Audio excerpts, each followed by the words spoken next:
কি ব্যাপার, সকাল সকাল লোকজন কাজকর্ম ফেলে সব ওখানে জটলা পাকাচ্ছে কেন? কারো কোনো বিপদ হলো না তো আবার? আরে ভোলা, কি হয়েছে রে ওখানে? সবাই ভিড় করেছে কেন? আর বলবেন না মোড়ল মশাই, আজ আবার একটা বাঘকে মেরে তার চামড়া নিয়ে গেছে কেউ। কি বলছিস? আবার? এ কি শুরু হলো আমাদের গ্রামে? সত্যি তো, পর পর একদিনে 12টা হরিণ, 3টে বাঘ আর একটা হাতি মারা পড়লো। চোরা শিকারের উপদ্রব তো আর নেওয়া যাচ্ছে না মোড়ল মশাই, এবার আপনি একটা বিহিত করুন। আমাকেই করতে হবে? আচ্ছা আচ্ছা, শোন ভোলা আর রামু, তোরা গ্রামের সবাইকে গিয়ে বলে দে আজ বিকেলে গ্রামের সবাই যেন আমার বাড়িতে আসে, জরুরি দরকার। ঠিক আছে মোড়ল মশাই, আমি এখনই গিয়ে সবাইকে জানিয়ে দিচ্ছি।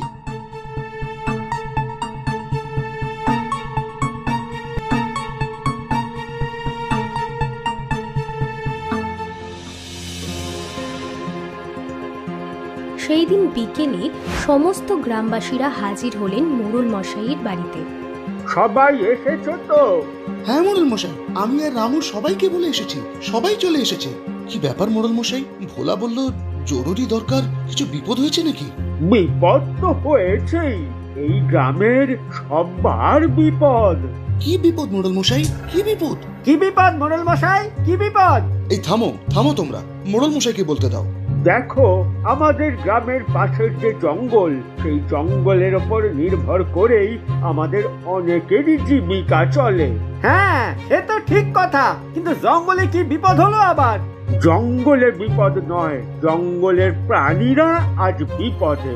মানে ঠিক বুঝলাম না মোড়ল মশাই। আমাদের এই জঙ্গলের প্রাণীদের ওপর চোরা শিকারীদের নজর পড়েছে।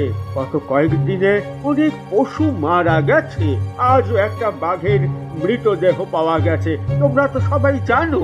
এ আবার বিপদ কি? এ তো আমাদেরই ভালো, আমরা জঙ্গলে নির্ভয়ে যেতে পারবো। হ্যাঁ ঠিকই বলেছে, তাছাড়া ওই বাঘগুলো প্রায়ই আমাদের ছাগল গরু মেরে খেয়ে যেত। ঠিক হয়েছে মারা গেছে। এসব কি বলছো তোমরা? এইভাবে নির্বিচারে পশু হত্যা করা ভালো? আমাদের স্বার্থের জন্য আমরা এতটা নিচে নামতে পারি না? তুই বেশি বক বক করিস না, চুপ থাক। ভোলা তো ঠিক কথাই বলেছে, এই পৃথিবীটা যতটা আমাদের ততটা ওই বন্য প্রাণীদেরও। ওরা না থাকলে যে প্রকৃতির ভারসাম্য নষ্ট হয়ে যাবে। তাহলে এখন কি করা যায় মোড়ল মশাই? ওই চোরা শিকারীগুলোকে ধরতে হবে যে করেই হোক। মোড়ল হিসেবে এটা আমার কর্তব্য, সেই পরামর্শ করতেই তোমাদের ডেকে পাঠিয়েছি। কিন্তু মোড়ল মশাই, আপনি কয়েকদিন আগে বললেন আপনি নাকি নতুন মোড়ল বাছবেন, আপনি নাকি আর মোড়ল থাকবেন না। এখন এই কথার মাঝে নতুন মোড়ল বাছাই করাটা তোমার কাছে বেশি গুরুত্বপূর্ণ মনে হচ্ছে সুনীল। অপরাধ নেবেন না মোড়ল মশাই, আসলে আপনার বয়স হয়েছে, আরে এই বয়সে আপনার পক্ষে চোরা শিকারি ধরা কি সম্ভব? বেশ, আজ তাহলে ফয়সালা হয়ে যাক। নতুন মোড়ল আমি বাছবো, তবে তার জন্য পরীক্ষা দিতে হবে। পরীক্ষা? আবার পরীক্ষা কেন? আমার আগে যিনি মোড়ল ছিলেন তিনিও পরীক্ষা নিয়েই আমাকে মোড়ল বানিয়েছিলেন। তোমাদেরও দিতে হবে পরীক্ষা। বলো বলো, কে কে রাজি? কিন্তু কি পরীক্ষা মোড়ল মশাই? সেটা আজ নয়, কাল সকালে তোমরা 5 জন গ্রামের বটগাছ তলায় আসবে, তখনই বলবো। এখন যাও যাও সব।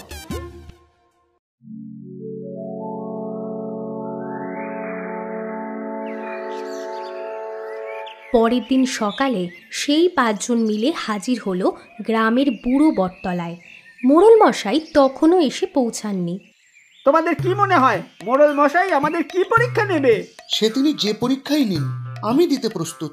ওই তো চেহারার সিঁড়ি, মানুষ তো না, যেন তাল পাতা সে পাই।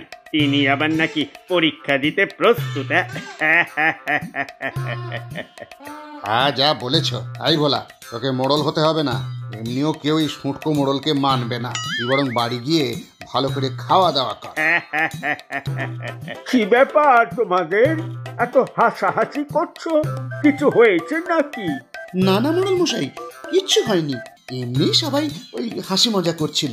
আপনি বসুন মোড়ল মশাই, বসুন।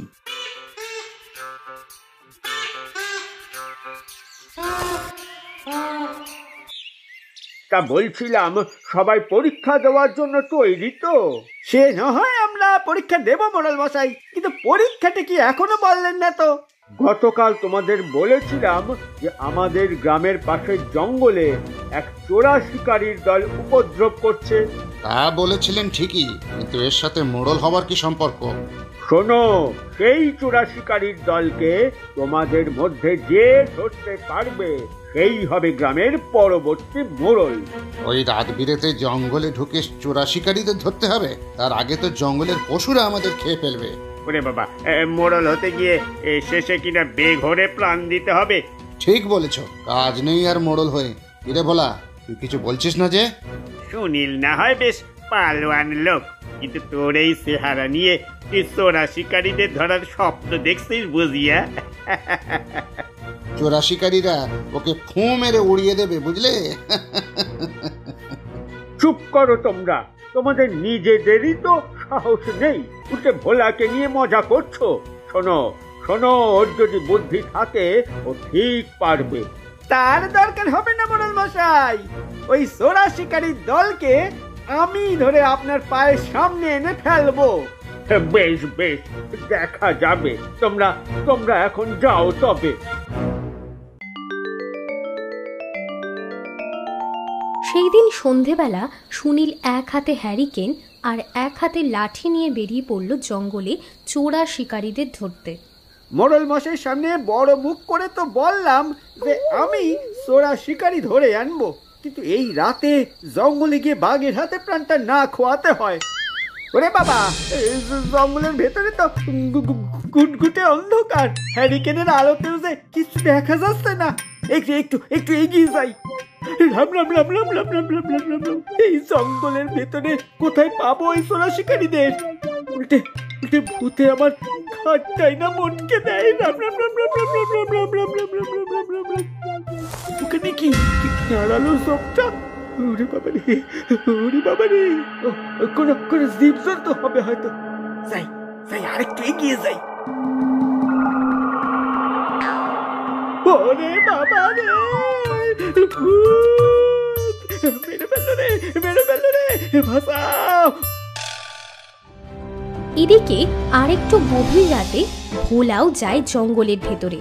হঠাৎ সে শুনতে পায় এক হাতির প্রচণ্ড চিৎকার। দূর থেকে এক জায়গায় মশালের আলো দেখে সে ধীর পায়ে সেদিকে এগিয়ে যায়। এই বিষ মাখা তীরগুলো বেশ ভালোই কাজে দিয়েছে। কিছুক্ষণের মধ্যেই হাতিটা মরে গেল। আমিও দাঁতগুলো খুলে নিয়েছি সর্দার। আজ কিন্তু বেশ বড় দাও মারা গেল, কি বলো সর্দার? সে আর বলতে, আর কয়েকদিনের মধ্যেই এই জঙ্গল পুরো সাফ করে দেব আমরা। এখন চল, তাড়াতাড়ি চল, এবার পালাতে হবে। আবার একটা হাতি মারা গেল, আর আমি কিছুই করতে পারলাম না। অবশ্য ওই তিনজনের সাথে একা শক্তিতে আমি পেরে উঠতাম না, কিন্তু ওই চোরা শিকারীদের এভাবে পশু মারতে দেব না। মোড়ল মশাই বলেছিলেন বুদ্ধির ব্যবহার করতে, তাই করবো আমি।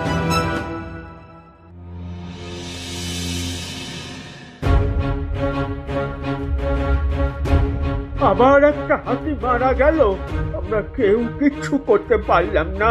কি হে সুনীল, এই তো কালকে বললে চোরা শিকারী ধরে আমার পায়ের সামনে এনে নাকি ফেলবে, তা কোথায় তারা? আর বলবেন না মোড়ল মশাই, কাল সন্ধ্যেবেলা তো আমি এসেছিলাম জঙ্গলে, কিন্তু আমার কি মনে হয় জানেন তো মোড়ল মশাই, ওই চোরা শিকারীরা আসলে ভূত। ওরাই মারছে বন্য প্রাণীদের। ভূত রে কিভাবে ধরবো বলেন তো? ভূত না তোমার মাথা, ভূত কখনো হাতির দাঁত খুলে নিয়ে যায়? কিন্তু কিন্তু ওই যে হলুদ হলুদ চোখ আর ওই ডাকটা। যে চোখ তুমি দেখেছো ওটা কোনো শিয়ালের চোখ হবে, আর ডাকটাও শিয়ালের ডাক ছিল। প্রতিদিন সন্ধ্যেতেই তো ডাকে। শিয়ালের ডাক? কিন্তু কিন্তু কি বুঝতে পারোনি কেন? আসলে ভয়ের চোটে তোমার বোঝার ক্ষমতা আর ছিল না। যত সব অকম্মার দল। আচ্ছা আচ্ছা, ভোলা কোথায়? ও তো বলেছিল যে চোরা শিকারি ধরবে। আপনারে তো কালই বললাম মোড়ল মশাই, চোরা শিকারি ধরা ভোলার গম্য নয়। দেখুন দেখুন, চোরা শিকারীরাই হয়তো ওকে ধরে নিয়ে গেছে।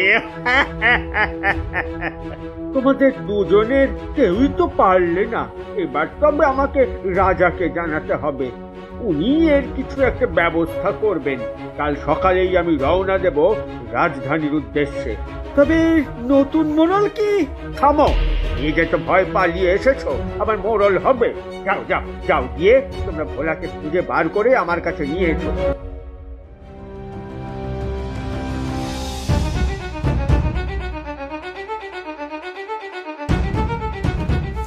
ওই দেখ ওই ঝোপটা নড়ছে, তার মানে আমাদের শিকার ওখানেই আছে। চল চল, ধীরে পায়ে তিনজন একসাথে এগোই।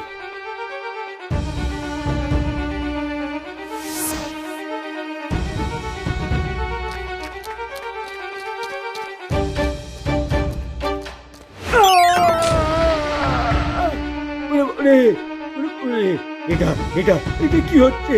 ও মা গো, বাঁচাও বাঁচাও বাঁচাও বাঁচাও বাঁচাও বাঁচাও। বাঁচাও বাঁচাও। পরের দিন সকালে জঙ্গলের ভেতর থেকে কিছু মানুষের চিৎকারের শব্দ শুনে গ্রামবাসীরা দৌড়ে সেখানে যায় আর দেখে তিনটি লোক একটি জালে বাঁধা পড়ে গাছ থেকে ঝুলছে আর কাতর স্বরে বলছে, আমাদের ছেড়ে দাও ছেড়ে দাও। আমরা আর কখনো পশুদের মারবো না, কখনো পশুদের মারবো না। ছেড়ে দাও, আমাদের ছেড়ে দাও। আমরা জীবনে কখনো চুরি করব না। মাটিতে তীর ধনুক পড়ে আছে, ওরা ওটা বলছে। তাতে তো মনে হচ্ছে এরাই সেই লোকগুলো, কিন্তু এদের ধরলো কে? আমি মোড়ল মশাই। হ্যাঁ ভোলা, তুই কোথা থেকে এলি? ওদের তুই ধরেছিস? হ্যাঁ মোড়ল মশাই, আমি ধরেছি ওদের। কিন্তু কিন্তু কিভাবে? আর গতকাল যে হাতিটা পাওয়া গেল তখন তো। আমাকে দেখতে পাননি তো? শুনুন তাহলে কি হয়েছিল। এই বিষ মাখা তীরগুলো বেশ ভালোই কাজে দিয়েছে। কিছুক্ষণের মধ্যেই হাতিটা মরে গেল। আমিও দাঁতগুলো খুলে নিয়েছি সর্দার। আজ কিন্তু বেশ বড় দাও মারা গেল, কি বলো সর্দার? শিয়ার বলতে আর কয়েকদিনের মধ্যেই এই জঙ্গল পুরো সাফ করে দেব আমরা। এখন চল, তাড়াতাড়ি চল, এবার পালাতে হবে। আবার একটা হাতি মারা গেল আর আমি কিছুই করতে পারলাম না। অবশ্য ওই তিনজনের সাথে একা শক্তিতে আমি পেরেও উঠতাম না, কিন্তু ওই চোরা শিকারীদের এভাবে পশু মারতে দেব না। মোড়ল মশাই বলেছিলেন বুদ্ধির ব্যবহার করতে, তাই করব আমি। তখন আমি একটুর জন্য কিছু করতে পারিনি, শক্তি দিয়ে ওদের সাথে পেরেও উঠতাম না আমি। তাই ঠিক করি বুদ্ধি দিয়ে ওদের জব্দ করতে হবে। কিভাবে করলি? গতকাল সারা দিন আমি এই জঙ্গলেই ছিলাম। বাড়ি থেকে একটা কোদাল আর একটা মাছ ধরার জাল নিয়ে আসি। তারপর এক জায়গায় গর্ত খুঁড়ে তার উপরে জাল বিছিয়ে তার উপরে পাতা দিয়ে ঢেকে দিই। বাহ বাহ, তারপর তারপর তারপর কি হলো? রাত বাড়তেই চোরা শিকারীর দল জঙ্গলে ঢোকে আর আমি ঝোপ নাড়িয়ে নকল বাঘের ডাক ডাকি। আর তারপর এবার ওদের আপনি শাস্তি দিন মোড়ল মশাই। আমি তো শাস্তি দেব না। কেন মোড়ল মশাই? কারণ আজ থেকে গ্রামের নতুন মোড়ল হলি তুই। নিজের বুদ্ধি আর সাহসের জোরে তুই আমার নেওয়া পরীক্ষায় পাস করে গেছিস, তাই তুই ওদের শাস্তি দিবি।